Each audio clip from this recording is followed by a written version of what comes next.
Your business may be growing, but is it actually becoming more valuable? With every decision, client issue, or team question still runs through you, you may not be building a scalable company. You may be building a stressful job. On today's episode of Profit with a Plan, we're going to be talking about how owner-led businesses move from chaos to scalable growth.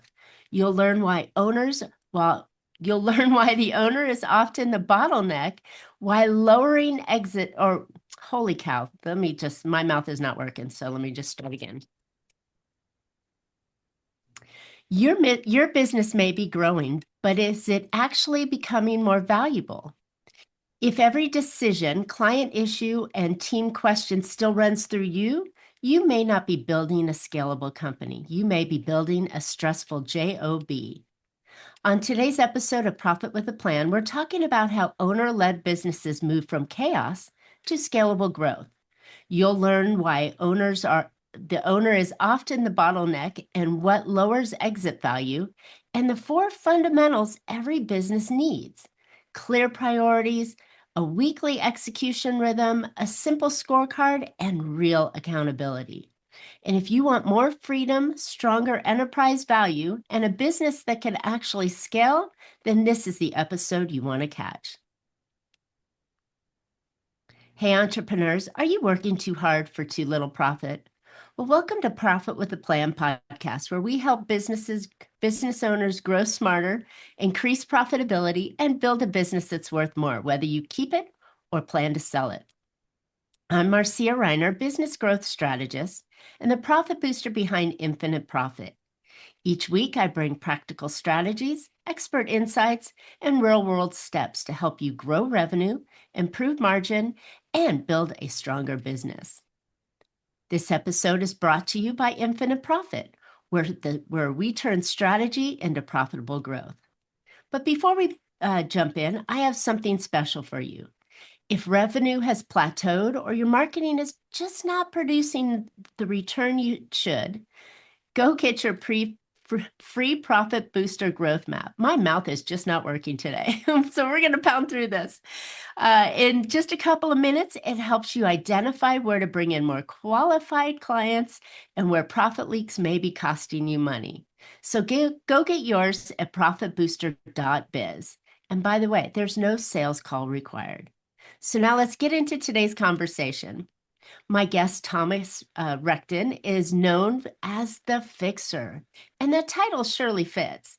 He has spent more than 25 years stepping into complex businesses, finding real bottlenecks, and helping leadership turn chaos into structure. Thomas has led companies across the U.S. and Europe, including serving as a CEO for a $150 million company, where he helped triple the revenue and significantly improve EBITDA. Today, as the founder and CEO of Rechtien Consult, he helps small to mid-sized businesses, especially in the trades and manufacturing, to create clarity, accountability, and execution systems they need to grow beyond the owner. What I really appreciate about what Thomas is bringing is that it's not just theory, it is conversation.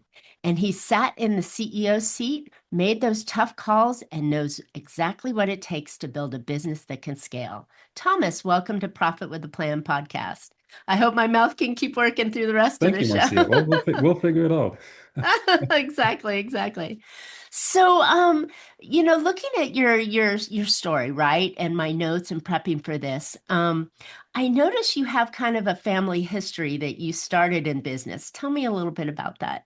So yeah, my family history in business is actually that my grandpa was a carpenter in Germany. Um, and the first project I ever built, I was 4 years old, and I got to sand a piece of wood that became the seat of my little go-kart that's still at my parents' garage to this day. So the seat held over 40, let's say 40 plus years. Let's stay with that. Um, Nice. and I've spent a lot of time as a little boy on next to workbenches and then helping my grandpa out in this business until I graduated high school and started my own career. Nice. So what got you into consulting though? I mean, obviously, you've got this business experience. Why didn't you just stay in business? Good question, fair question. For me, it was that what do somebody asked me this question the other day, and the question was, who were you before the world told you what to be good at?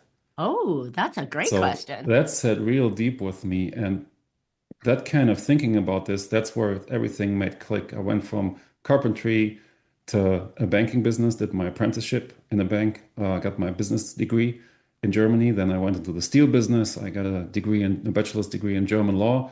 And I kept educating myself and I kept working and I kept climbing up the ladder. Um, but yeah, it wasn't totally fulfilling at the end. Mm. Maybe that's the midlife too. I don't know. I can't tell you. Maybe in a couple of years I can. But what did it for me is all these things I learned by really doing them and applying them and kind of building my own toolbox without knowing that I was doing that, helping different businesses. At some point, tied me back to my grandpa who ran this business his whole life. He just worked and worked. And when he died 2 years into retirement, left my grandma Oh. barely enough to survive because he never learned how to run a business. He was just a great carpenter. He had his skills were plainly handy. He was not anyone who, had any meetings, looked into scaling, thought about getting a bigger shop, different machines, expanding into modern things. Um, yeah, I remember him getting his first battery drill. That was a real big deal. Um, and that's how it was. And I think that's how many owners are, not because they are running around with blinders or something. It's just they're good at something and they stick with what they're good at. And as the world Mm. around you develops, and that was the same with my grandpa, that's just not going to be good enough anymore.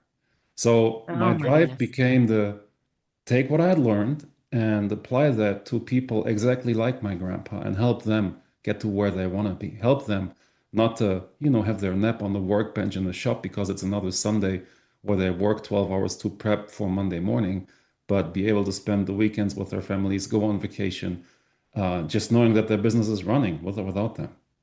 Mm. That's such a common story, and I'm sorry that your grandfather didn't get to enjoy the benefits of not working, right? But that's so coming out of my space. I was in the financial space for years and years, and planning. We were always planning for the retirement, and a lot of business owners would come in and say, "Yeah, I'm going to sell my company," and I'm like, "Okay, well, what are we going to sell it for?" And they give me Mhm. some crazy number, and I'm like, "Okay, what are we going to do to ensure that that value will be there when it's time to let go?" These are Exactly. smart people thinking they're going to sell, but so many people don't even think about selling until it's too late. And they can't, right? Mhm. Because the business is so intertwined in the owner that they can't let go, or worse, nobody wants it because it's messy, and there's not a lot of systems, and it's really that cog of the business owner stuck in it. So I can clearly see how a conversation like this can hopefully open the eyes of the audience to go, oh, maybe I should think about now what I can do today. So later on, whenever that is, hopefully it's longer down the road, they'll be able to sell their company and get something out of it.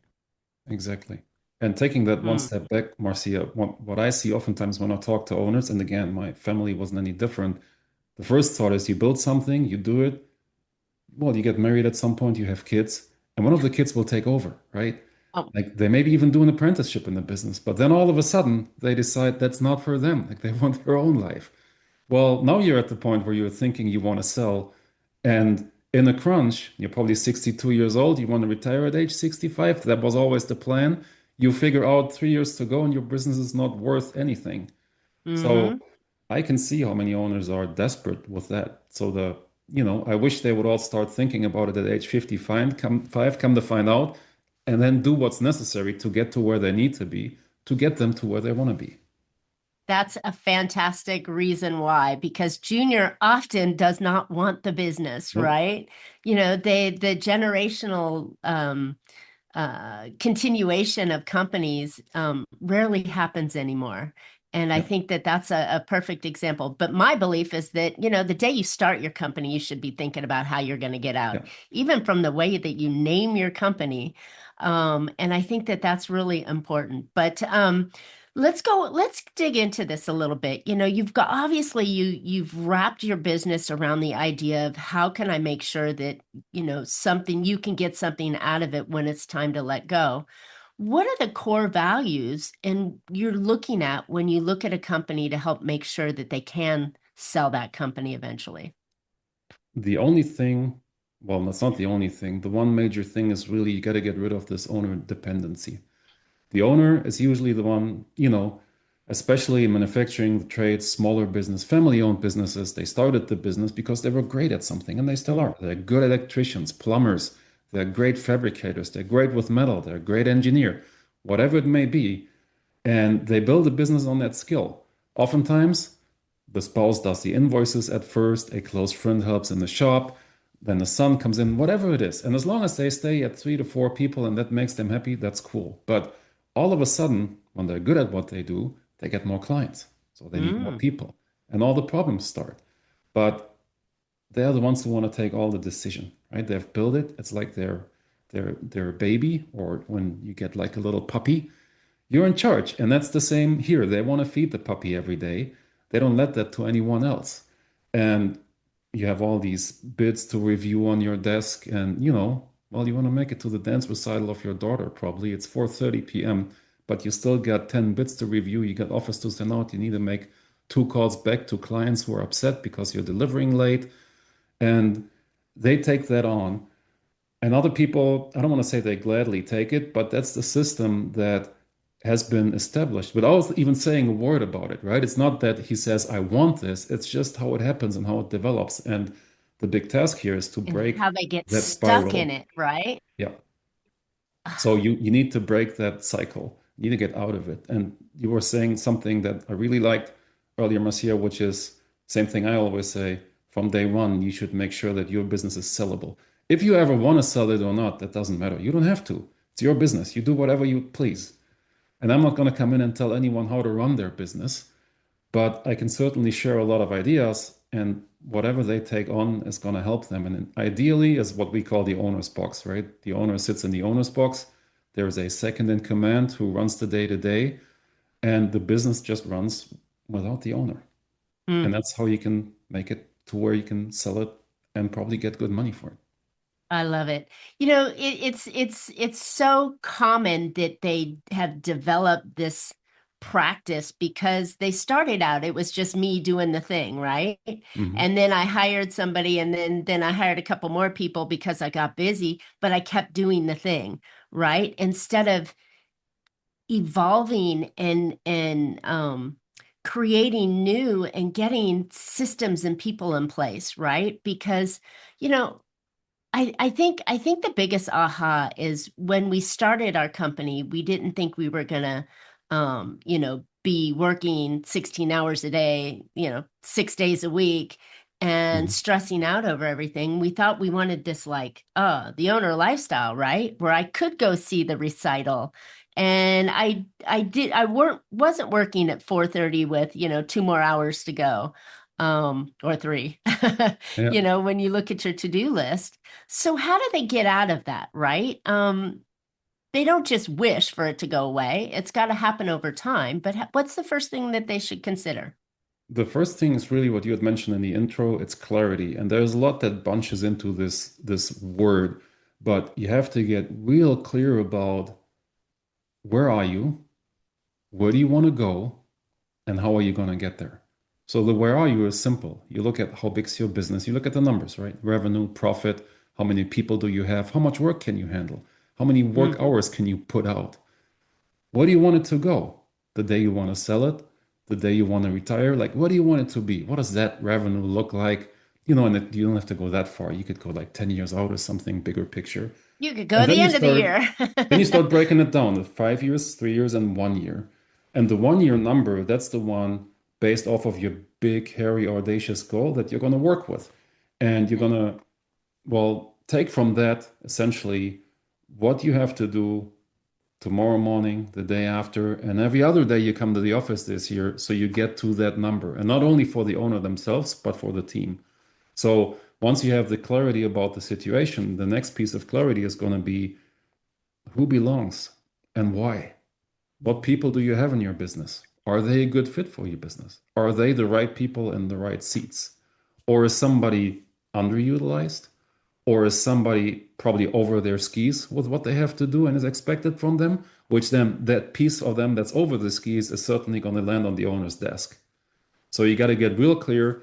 You got to develop a system to score your employees and to find out and have honest conversations with them. Either get them in the right place or make adjustments you have to make so they're good for the business. That sounds really doable. And it sounds like a lot of times when I have guests come on or other consultants or people out there that talk about clarity, it tends to be fluffy, right? Oh, what's your vision? What's your values? What's your direction? How, well, if we were to line it, and it's very fluffy. I like the way you said, no, this is actually action. What do you want? Where are you going? What are the pieces in here? So you're digging into something that the business owner will actively participate in rather than something of fluff is I guess what I call it. And I know that when you dealing, and I'm sure you have too, when you dealing with a business owner, they want results yesterday. And if you're coming in with this soft, visionary stuff, they tend to put up the Heisman and go, nope, we're not Yeah. going to talk about that today. I'd rather go after how many more sales can I get, right?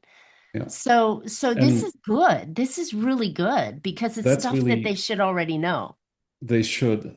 Oftentimes they Should. don't. They know the where are you Should. piece I said usually. should. Right. They know the where are you piece usually, but where do you want to go, especially in the longer term? That's because I mean they're knee deep or elbow deep, however you want it, in the day to day fixing stuff. They don't have time to even from the outside look at the business and think about the business. I always, well, being German, I compare it to soccer, right? The game looks very different when you're on the pitch actually as a player or you stand on the sideline as a coach. And business owners need to take that sideline coach view every so often and look at the business from the outside and have a piece of paper and a pen and take some notes about what they see. And that'll give them a lot of insight on what they have to do once they get back on the inside because they don't see it there anymore. So they have to, well, many then act on instinct. And that's the wrong thing to act on. When you see it from the outside and you take your note and you are vigilant, you'll act from experience, you'll act from deep thought, from things you have seen that need to change in the business, and not from, oh, like this is what it looks like being here on the pitch, let's do this. The other thing I want to touch on again is the numbers. I think this is so super important because I like to express everything in numbers I can and be very specific about the numbers because there's no discussion room. Like there is no fluff. That if you want 3 million in revenue and you're at 1 million or you're at 3 million, you want to 10 million, that's crystal clear. There is nothing to add to it, to subtract, to think about. The question is just, okay, how am I going to get there? And that gets Mm. the thought machine going. I love it. I love it. So when you're looking on the side of the field, right? And you're looking on to the team that's actually playing and you're acting as the coach. What are some of the things that you encourage your clients to look at when they're looking there? It's, well, when we start, for example, with the weekly meeting agenda, right? That's one of the first things I'll implement with clients and have them do. So the meeting takes some businesses it's an hour, and other businesses it's an hour and a half, depending on how big they are, what they're discussing. But there's a clear agenda to it, which I'll share here in the end. Um, and it's all about talking about what's most important for the business. So what Mm-hmm. oftentimes happens, people get in a meeting, they sit together for an hour, the phones ring, like there's important stuff going on, right? That needs to be taken care of right now because a customer is upset, something personal is going on, whatever. So there's no phones, no electronics. This meeting is dedicated to working on the business. Um, and then what happens in the meeting is, well, an issue is being discussed. And it's being discussed and discussed and discussed. So they talk about the same thing for an hour, go on a million tangents, and nothing ever gets figured out. Nothing gets decided. Everybody leaves the room frustrated. It's not an hour or 90 minutes, it's 2.5 hours ranting session with no outcome whatsoever. So it's really how do you get to the root cause of your issues? You always talk about the most important issue first. How do you solve it for good? And out of that comes a decision and some assignments. So Mm. clear who is going to do what by when. And then you follow up with these guys and you hold them accountable. And that's the biggest piece too for the owners. I mean, a business owner who has done this before and who is not afraid of doing it can certainly hold their employees accountable. No problem whatsoever. But they can't hold themselves accountable. It's like, well, guess what? Being carpentry grown, I guess, I don't have all the baseboards in my house. It's just the last thing I'll ever get to. And I bet there is an electrician who has raw wires coming out of the wall in some of spaces in his house, right? Like your trade, your craft, you take care of yourself last because there are so many other things and so many other people you need to take care of. First and foremost, the clients and customers that pay you for what you do. And it's the Yes. same with the accountability piece. You can't hold yourself accountable. And that's where you need someone, whoever that is, that has these tough discussions with you as the business owner and helps you stay the course. I love that because I think what I'm hearing from it is not only are you getting to a solution and not having just this random meeting where you're, pointing fingers and having trouble, but you're working through an issue and you're coming up with a solution and you're giving um, accountability details to everybody or jobs to everybody. Okay, you're going to Mhm. do this, you're going to do that. And so it's very clear in this meeting that you're actually going to get things done. My question back to you would be, in this meeting, are we, I mean, it sounds like, are we doing one problem? Are we doing two problems? What are we focusing on and why are we doing this meeting if I mean, do we have a list of problems we're going to work through? Yeah. So what you do throughout the week, you just collect and write down the problems that the Mm. business has that need to be discussed in the leadership team meeting or in your team meeting. And you bring them to the meeting. And then the team decides which is the most important for the business overall. And that's what you work on first. And And it gives you focus.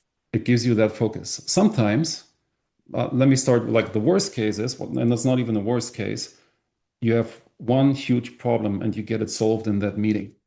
Then you have done right by the business because you Mm. solved the most important problem the business has. But some meetings, they're all somewhat smaller. So you probably can solve three, four, five, six in one meeting. And that's both ways are okay. It's just important that you work on the most important things for the business. The other thing you'll find once you get into this and you're really diligent with having the meetings, um, all of a sudden problems drop off the list.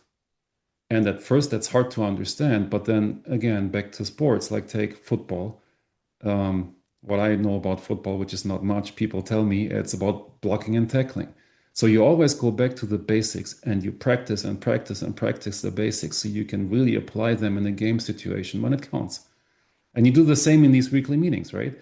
You work on solving issues. So all of a sudden, some issues aren't an issue anymore because people will use the same technique and apply them to the problem they run into, and they solve it before it even ever hits a meeting. The other thing is that Nice. once you solve the big problems one after the other, you keep working on the base of the business and you keep fixing the base. So once the base is fixed and certain things are in place, and the actions taken could be a new process, a rewritten process, a process that's always been there and finally being adhered to. Um, and with that, you solve other issues because all of a sudden that same solution gets applied to various things. And with that, the issues go away. So you'll see that that list could be humongous in the beginning. And then from month to month to month, it really shrinks. So let me ask you something. If we've had a problem in the company, so I have a company and I put together this meeting, do I need an outside person to come help me figure these things out all the time, or should I just innately know that here's a problem, the team's going to come with a solution for their mind, and we think it's going to work, but we just keep trying different things, right? I mean, it sounds like to me that if I have had this problem in the past, I don't know that a meeting is going to solve the problem. Maybe I need some sort of external help because we keep having the same problem, right? Yeah. Um, to say this carefully, um, No, it, no carefulness is okay. no guardrails on the So this conversation. totally depends on you as the business owner, right? Many owners I talk to, I ask, okay, like, what is the problem? And they give me something. We don't sell enough, whatever, which is not the problem. It's just a symptom. Okay. What if you try to fix it? And then they say a million things. Among others, they have talked to people, they have had a coach, and they have read a bunch of books, and none of it helped. So for one, they don't believe that an outside person can help, which I do believe they can. The thing is, you tend to, like when I talked about the carpenter and the electrician, right? You tend to stay in your lane. You take whatever experience you have, which is mixed in with your gut feeling, because that has worked and so many times. You have done great things and you've made a lot of money for yourself in your business, and you've executed well for your customers. So you apply the same principles to what you do, and all of a sudden, in certain areas of the business, in certain business situations, that doesn't cut it anymore. There's new skills you need that you don't have, and you won't get them from reading a book or talking to someone. You really Or need to having a meeting, know, or to having a to meeting. poke the bear on that, to And you need having a to, meeting. So yeah, that's where I'm thinking we're having the structure for it, but we're not, I don't know that we're actually finding the right solution. yeah. And that's where an outside coach comes in, because for one, they can run the meeting. Like I could run the meeting once, two, three times, show them how it goes. I can sit in, listen, give feedback, and then then that's what I do, right? In the weekly or bi-weekly calls I have with my clients. So in the beginning, it's all very structured and tight. And then I just give more rope. And as they learn and practice things and make mistakes and learn from the mistakes and get better at it, all of a sudden they're getting into the flow themselves. And I can pull back further and further and further, which is the goal. Right. My goal is always to work myself out of a job within, 18 to 24 months. So the clients know everything they need to know. They've learned everything they need to learn. They still have access and can ask questions, but they don't need me anymore. Nice. Okay, good. Because, I mean, you hear about this all the time, meeting fatigue, right? And it's not Yep. just what's going on in the meeting, it's how many meetings we're having to have meetings to just have meetings, right? I Mhm. wanted to say, how are we learning to really solve that problem? I would assume that there is homework or there Yes. is, I mean, there's a job there's a tasks. Oh, teaching. go. Yeah, there's a teaching, there's Yeah, tasks, there's homework, there is checks and balances when you come back with the homework. That's sometimes not being done. So you get the same homework again, and the pressure is going to be higher, and then you do it, and then you learn from it, and then you start applying it, and then it evolves. And in the beginning, it's going to be bumpy. Like it's a good. weekly meeting, same day, same time. And unless somebody dies or you yourself get married, you ought to be at the meeting. Got it. And that doesn't always work. So it takes some time to grind things in. So then say we have a problem and we're in the early phase of these meeting cycles and I don't know how to solve that problem. Is it okay not to solve a problem, but to maybe get to the next step? And so we bring it back the next week and solve that problem on that second week? Absolutely. So Good. it's how to eat an elephant one bite at a time. Same thing here. Sometimes the problem is too big, so you have to take it into different smaller pieces and just make the first step. Sometimes you don't Got know it. how to solve it at all, but what you can do is say, okay, within the next 7 weeks until the next meeting, everybody will think about and we will come up with an approach on how to actually tackle this so we can find a solution. So even if you don't have the solution right away, you can at least kind of come up with a process to get to a solution. And guess what? That process you can apply to other problems that you have problem solving, because now you're really working on the bigger system already without knowing it in the first place. Got it. Okay, so question. This is a fantastic exercise to run a business smoother. How how would you say that this might be able to add more value or create stronger enterprise value for that company by having these regular meetings? So for one, you will find that having these specific meetings where you work on the business cuts the number of meetings and the length of meetings where you work in the business. So eventually you'll meet way less, and everybody likes that, but you also have outcomes, and everybody likes that. Hmm. The other thing is when you start about talking about selling your business, right? Somebody comes in and does their due diligence. They'll want to see the numbers. They want to see that everything is in order, but they'll also talk to people and ask questions. And if there is a rhythm and a clear meeting rhythm and a way, like an NCR process, a non-conformity report, right? How do you solve your problems? And that's repeatable and it leads to good results each and every time. That would incline me to buy a business. If there is nothing there and everything is just owner's gut feeling and he works 80 hours a week, I don't know. That's not for me.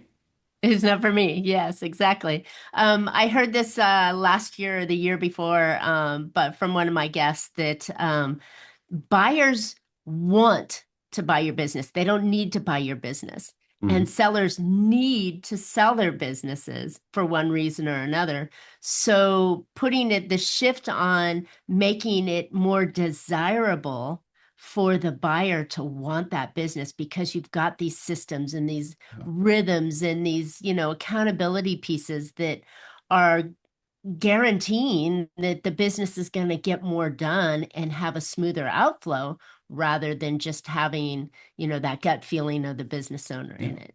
And also, I like that. And also for the seller, for them to want to sell their business, but not have to sell their business. And that works when your business is owner independent. So you don't Yeah. have to talk to every buyer just because you want out in a year. Your business is running without you at this point. So You you can can as still kind of well, step out, right? you can still step out and get the profit and live well off of it. And if the right buyer comes along, you have a nice talk and you get into negotiations. But if they don't, you're not in a time crunch now because your business is running and it's making money. Making good money. Awesome.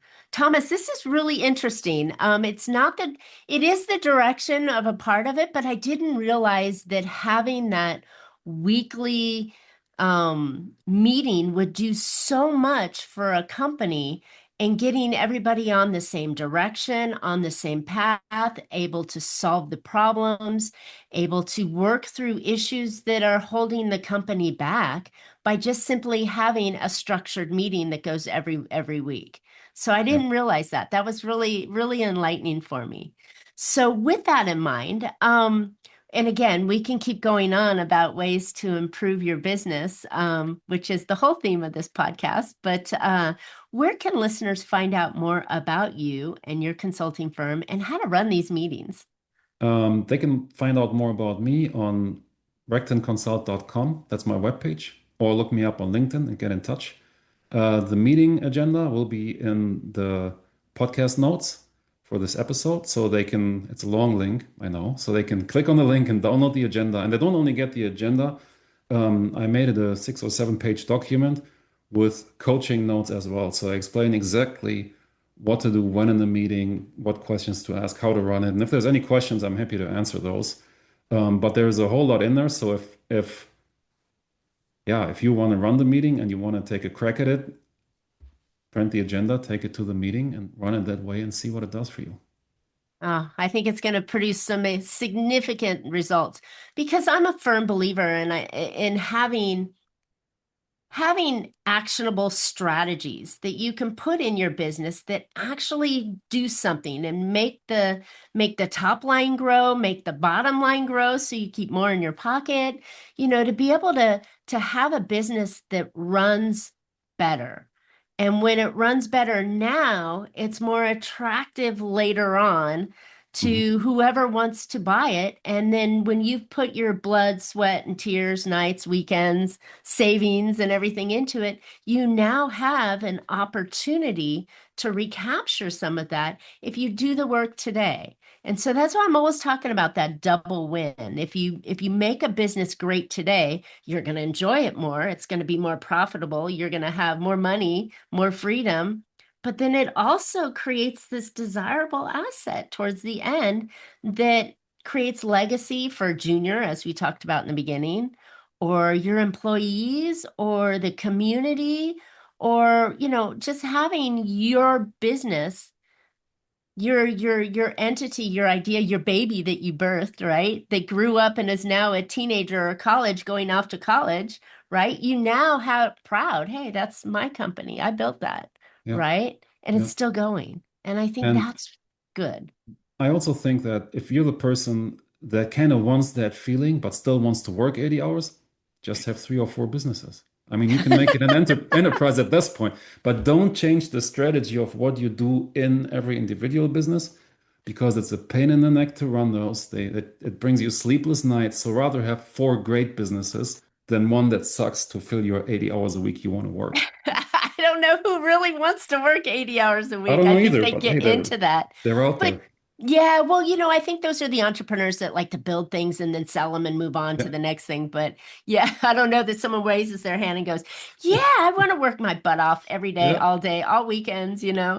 But if you're thinking like this, though, you can really put an impact on your company by just doing things a little bit more systemized and a Hmm. little bit more operational so that you get the whole team pushing that boulder up the hill. Hmm. Smart stuff. All right, this was really good. I don't know about you guys, but I got a really good insight on how to run how to run meetings to really help this. And I hope you did too. I hope you got some practical ideas that you can put into your business today that will help you be more profitable and create that valuable business. And maybe cut the 80 hours down to 75 this week. And work a little bit more smarter in your business and not quite harder. All right, before you go, if you want to have a clearer path to more revenue and stronger profit, go grab your free Profit Booster Growth Map after the show. It will quickly show you the top 3 strategies and opportunities to grow revenue and stop those profit leaks that may be holding you back. You can go get it anytime again after the show at profitbooster.biz. And if this episode gave you value, be sure to subscribe and share it with another business owner who may need to hear it. And we'll see you on next week's show with more strategies to help you grow smarter and profit stronger. So until then, make your plans and profit with them. Thanks so much, Thomas. I appreciate you. Thank you for having me.